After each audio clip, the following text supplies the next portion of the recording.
ಪ್ರೀತಿಯುಳ್ಳ ದೇವಜನರೇ, ನಿಮ್ಮೆಲ್ಲರಿಗೂ ಯೇಸು ಕ್ರಿಸ್ತನ ಮಧುರವಾದ ನಾಮದಲ್ಲಿ ವಂದನೆಗಳು. ಶಾಲೋಮ್, ನಿಮಗೆ ಸಮಾಧಾನವಾಗಲಿ. ಈ ದಿನ ದೇವರ ವಾಕ್ಯದ ಜ್ಞಾನಕ್ಕಾಗಿರುವಂಥ ವಿಷಯ ಭತ್ತದ ಬುಗ್ಗೆಯಾಗುವಿರಿ.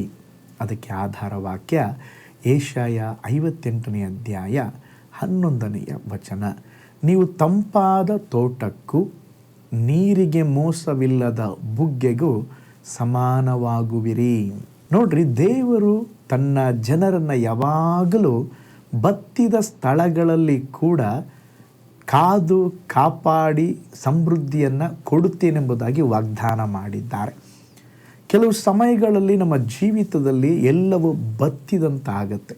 ಪ್ರಾರ್ಥನೆ ಮಾಡ್ತೇವೆ, ಫಲಿತಾಂಶ ಇರೋದಿಲ್ಲ.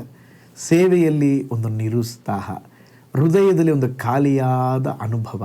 ಆದರೆ ದೇವರು ಹೇಳುತ್ತಿದ್ದಾರೆ, ನಾನು ನಿನ್ನನ್ನು ಭತ್ತದ ಒಂದು ಬುಗ್ಗೆಯಾಗಿ ಮಾಡುವೆನು. ನೋಡ್ರಿ, ಒಮ್ಮೆ ಬತ್ತಿದ ನೆಲದಲ್ಲಿ ದೇವರು ಮಳೆ ಸುರಿಸಿದಾಗ ಅದೇನಾಗುತ್ತೆ? ಹಸಿರಾಗತ್ತೆ. ಅದೇ ವಿಧದಲ್ಲಿ ಈ ಬತ್ತಿದ ಹೃದಯದಲ್ಲಿ ದೇವರು ಆತ್ಮದ ಜೀವ ಜಲವನ್ನು ಸುರಿಸುವಾಗ ನಮ್ಮೊಳಗಡೆ ಒಂದು ಚೈತನ್ಯ ಉಂಟಾಗುತ್ತದೆ.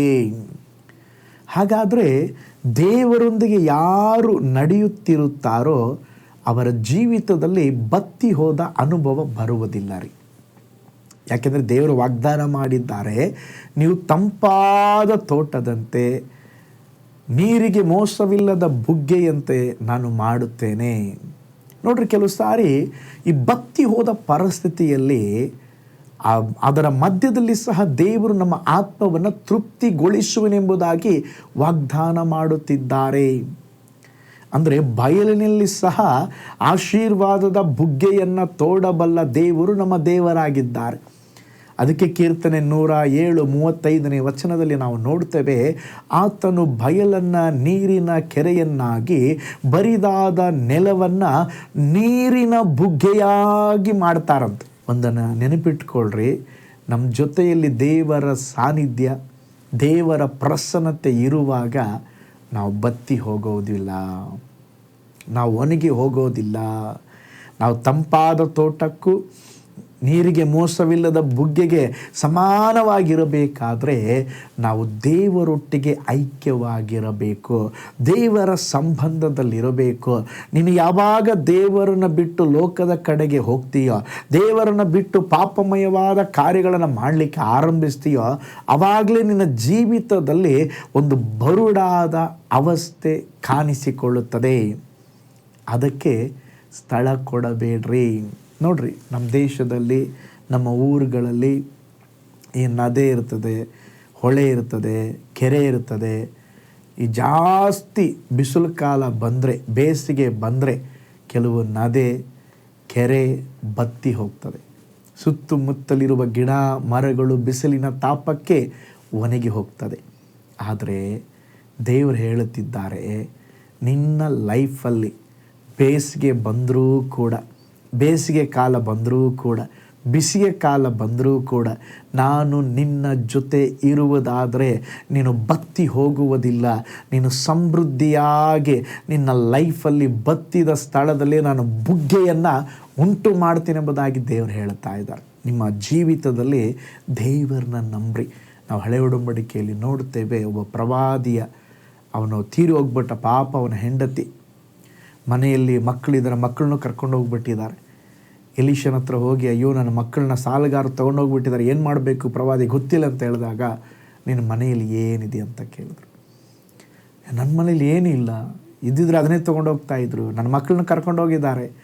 ಯೋಚನೆ ಮಾಡಿ ನನ್ನ ಗಂಡನನ್ನು ಅಭಿಷೇಕ ಮಾಡಿದ ಒಂದು ಎಣ್ಣೆ ಇದೆ ಎಂಬುದಾಗಿ ಹೇಳಿದರು. ಆ ಎಣ್ಣೆಯಿಂದ ಅವಳ ಜೀವಿತದಲ್ಲಿ ಇದ್ದಂಥ ಬರಿದಾದ ಪಾತ್ರೆಗಳನ್ನ ತಂದಾಗ ಅವಳ ಮನೆಯನ್ನು ದೇವರೊಂದು ಆಯಿಲ್ ಮಿಲ್ಲಾಗೇ ಮಾಡಿಬಿಟ್ರು. ಬತ್ತಿ ಹೋದವರ ಜೀವಿತದಲ್ಲಿ ಒಂದು ದೈವಿಕವಾದ ಆಶೀರ್ವಾದ ಉಂಟಾಯಿತು. ಇವತ್ತು ದೇವರು ಹೇಳುತ್ತಾ ಇದ್ದಾರೆ, ಅನೇಕ ವಿಷಯದಲ್ಲಿ ಕೆಲವರು ಬತ್ತಿದ ಅನುಭವದಲ್ಲಿ ಇದ್ದೀರಾ, ಬರಿದಾದ ಅನುಭವದಲ್ಲಿ ಇದ್ದೀರಾ, ಮರುಭೂಮಿಯ ಅವಸ್ಥೆಯಲ್ಲಿದ್ದೀರಾ. ದೇವರು ಹೇಳುತ್ತಾ ಇದ್ದಾರೆ, ಇನ್ನು ಮುಂದೆ ನೀನು ಬತ್ತಿ ಹೋಗುವುದಿಲ್ಲ. ನನ್ನ ಜೀವ ಜಲವನ್ನು ಕೊಟ್ಟು ನಿನ್ನ ಜೀವಿತದಲ್ಲಿ ಒಂದು ಸಮೃದ್ಧಿಯನ್ನು ಕೊಡ್ತೇನೆ. ಓ ಸ್ತೋತ್ರ. ಬತ್ತಿದ ನೆಲದಲ್ಲಿ ಒಂದು ಬುಗ್ಗೆಯನ್ನು ನಿನ್ನ ಲೈಫಲ್ಲಿ ನಾನು ಉಂಟು ಮಾಡ್ತೇನೆ. ಉನ್ನತವಾದ ಆಶೀರ್ವಾದವನ್ನು ನಾನು ನಿನಗೆ ದಯಪಾಲಿಸ್ತೇನೆ ಎಂಬುದಾಗಿ ಇವತ್ತು ದೇವರು ಹೇಳುತ್ತಿದ್ದಾರೆ. ಹಾಗಾದರೆ ಇವತ್ತು ನಾವು ದೇವರಿಗೆ ಹೇಳೋಣ, ಸ್ವಾಮಿ ನೀನು ವಾಗ್ದಾನ ಮಾಡಿದಂತೆ ಅಪ್ಪ ನಮ್ಮ ಜೀವಿತದಲ್ಲಿ ಸ್ವಾಮಿ ದೇವರೇ ನೀವು ಒಂದು ಸಮೃದ್ಧಿಯನ್ನು ಕೊಡ್ರಿ, ಎಲ್ಲ ಬತ್ತಿದ ಅನುಭವಗಳನ್ನು ನೀಗಿಸ್ರಿ ಎಂಬುದಾಗಿ ಪ್ರಾರ್ಥನೆ ಮಾಡಿರಿ. ನಿಶ್ಚಯವಾಗಿ ದೇವರು ಇವತ್ತು ಒಂದು ಅದ್ಭುತವನ್ನು ಮಾಡಲಿಕ್ಕಿದ್ದಾರೆ. ನೀವು ತಂಪಾದ ತೋಟಕ್ಕೂ ನೀರಿಗೆ ಮೋಸವಿಲ್ಲದ ಬುಗ್ಗೆಗೂ ಸಮಾನವಾಗಿರ್ತೀರ. ದೇವರು ನಿಮ್ಮನ್ನು ಬ್ಲೆಸ್ ಮಾಡಲಿಕ್ಕಿದ್ದಾರೆ. ಕಣ್ಗಳನ್ನು ಮುಚ್ಚಿ ನಾವು ಪ್ರಾರ್ಥನೆ ಮಾಡೋಣ. ಪರಲೋಕದಲ್ಲಿ ವಾಸ ಮಾಡುವ ನಮ್ಮ ತಂದೆಯಾದ ದೇವರೇ, ನಿಮ್ಮ ವಾಗ್ದಾನಕ್ಕಾಗಿ ಸ್ತೋತ್ರ. ಈ ದಿನ ನಮ್ಮ ಜೊತೆ ಮಾತನಾಡಿದ್ದಕ್ಕಾಗಿ ಸ್ತೋತ್ರ. ನೀವು ತಂಪಾದ ತೋಟಕ್ಕೆ ಸಮಾನವಾಗಿರುವರು ಎಂಬುದಾಗಿ ಹೇಳಿದ್ದೀರ ಸ್ವಾಮಿ. ದೇವರೇ, ಒಂದು ಬರಿದಾದ ಪರಿಸ್ಥಿತಿ ಬರುವುದೇ ಇಲ್ಲ, ಅಲ್ಲಿ ಬುಗ್ಗೆಗಳನ್ನು ಉಂಟು ಮಾಡುವೆನೆಂಬುದಾಗಿ ವಾಗ್ದಾನ ಮಾಡಿದ್ದೀರ. ಅನೇಕರ ಜೀವಿತ ಬರಿದಾಗಿದೆ, ಮರುಭೂಮಿಯ ಅವಸ್ಥೆಯಲ್ಲಿದೆ. ನೀವೇ ಸಹಾಯ ಮಾಡಿರಿ. ನೀವೇ ಪ್ರತಿಯೊಬ್ಬರ ಜೀವಿತದಲ್ಲಿ ಅದ್ಭುತವನ್ನು ಮಾಡಿರಿ. ಎಲ್ಲ ಬರಿದಾದ ಅವಸ್ಥೆಗಳು ನೀಗಿ ಹೋಗಲಿ, ಬರಿದಾದ ಅವಸ್ಥೆಯ ಅನುಭವಗಳು ನೀಗಿ ಹೋಗಲಿ. ಒಂದು ಅದ್ಭುತವನ್ನು ಮಾಡ್ರಪ್ಪ ನಮ್ಮ ಜೀವಿತದಲ್ಲಿ. ದೇವರೇ, ಭತ್ತದ ಬುಗ್ಗೆಗಳಾಗಿ ಮಾಡಿರಿ. ನಮ್ಮ ಜೀವಿತ ಬತ್ತಿ ಹೋಗಬಾರ್ದಪ್ಪ, ಬರಿದಾಗಬಾರ್ದಪ್ಪ. ನೀವೇ ಆಳ್ವಿಕೆ ಮಾಡಿರಿ. ಅನೇಕರ ಜೀವಿತದಲ್ಲಿ ಕಣ್ಣೀರಿನ ಅವಸ್ಥೆಗಳು ಸ್ವಾಮಿ, ಬಲಹೀನತೆಯ ಅವಸ್ಥೆಗಳು ಸ್ವಾಮಿ, ಎಲ್ಲವೂ ನೀಗಿ ಹೋಗಲಿ ಎಂಬುದಾಗಿ ನಾನು ಪ್ರಾರ್ಥಿಸ್ತೇನೆ. ನಿನ್ನ ನಾಮದಲ್ಲಿ ಒಂದು ಅದ್ಭುತ ಸಂಭವಿಸಲಿ. ಹಾಗೆ ಮಾಡುವುದಕ್ಕಾಗಿ ಸ್ತೋತ್ರ.